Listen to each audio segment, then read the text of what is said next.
180. Hey, Timo Newman here. Hey, darts fans, welcome to Undotted Waters with me, Timo Newman, the transporter. We're on to level 3 of Matthew Edgar's Darts Master series. So thank you for joining me again. Level 1 was all about some basic practice online. We had the bandages, the tram lines going this way.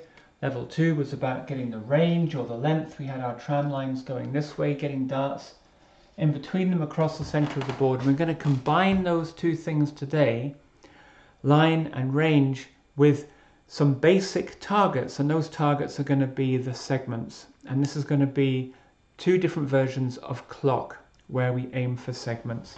So clock is an old traditional game where you go around the board in sequence, 1, 2, 3, 4, 5 and so on, all the way up to 20. And in this training game we're going to use the segments as our targets to combine the line and the range, and we're going to do an easier version I'm going to call soft clock, and then a harder version called hard clock. And this is in the original Matthew Edgar video on level 3, where you first of all get your soft clock, where you have 3 chances at each segment. And the hard clock is you only get 1 chance at each segment. But what makes these versions of clock not too torturous is that you don't go back to the beginning if you miss a segment. That's really, really hard if that's the case. What we do here is if we fail on a segment, we just go back 1. So let me give you an example first of all with the soft clock. So I get 3 darts at the 1 segment. So I've got my 1 on the first dart. I just go over to 2, I miss it completely. And I get my 2 with my second chance. So you have 3 chances for each segment. So I'm now on to 3. So I've got 3 darts for the 3 segment here. And then I'm on to 4. And let's imagine now that I missed the 5. I've still got 2 darts left to try and get segment 5, but let's say I'm having a bad day, I'm not feeling well, not aiming as well as I should be, and my next 2 darts miss the 5 segment. Then I've failed on 5, but I go back to 4. So in that case then I get 3 chances at segment 4 to carry on the game, and then up to 5 I miss, I've got 2 darts left, got 5, and so on. And that's soft clock, and you need to keep working your way up till you get to 20. So let's just finish off the game, and let's say that I've got my 18 segment down. I get 3 chances at the 19 and then the 20, and true to form I fail at the last hurdle. Story of my life. So concentrate now. I've got 2 darts for the 20 segment and bingo. So we've knocked off soft clock. Okay, that's a really, really good game to get used, for beginners to get used to going for segments.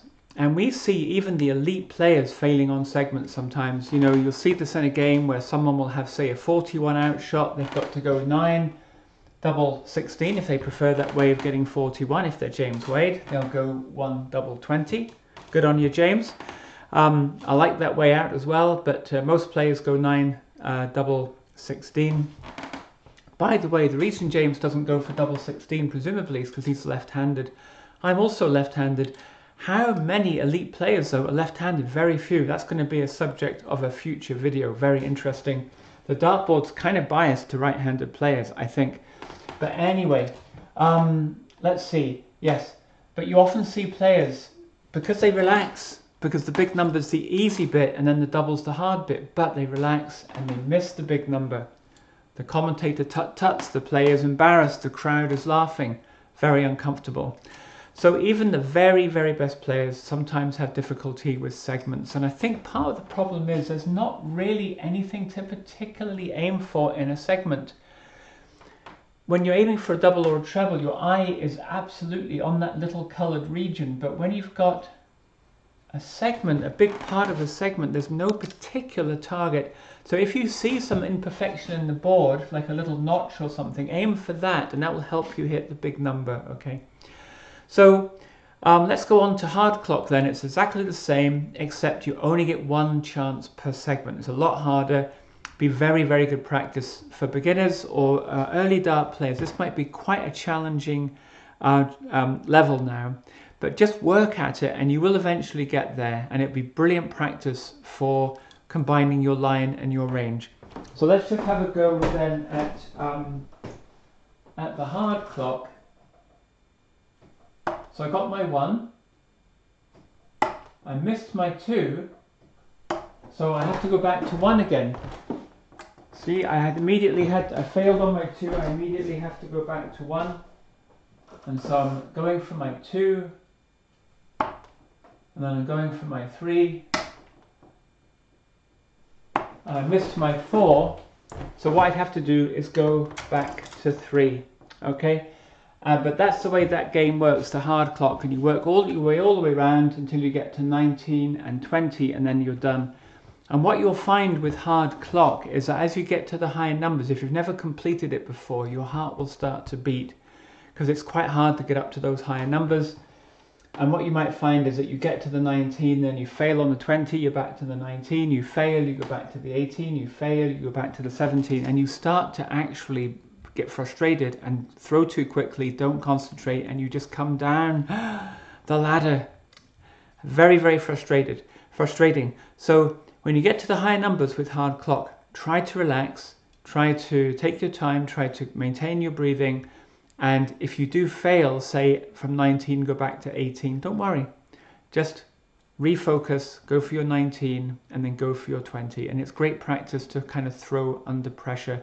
So that's one thing that the harder levels will teach us, is that they're sometimes very difficult to achieve. It might take us days or weeks or even months in the very hard final levels to achieve them. And when we get close, we get very nervous and we fail. That's happened to me a lot.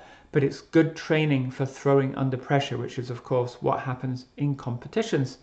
So that's soft and hard clock. That's level 3. Big shout out to Matthew Edgar. Links to all of his YouTube channel and training program on his website in the description below the video. Please support Matthew Edgar as much as you can. I hope you enjoyed this video, and we'll be on to some more bandage work with level 4 in the next video. Until then, 3 darts every time we come to the oche. It's kind of like life, isn't it? A metaphor for life. Usually we have more chances. Stay strong, my friends. See you next time.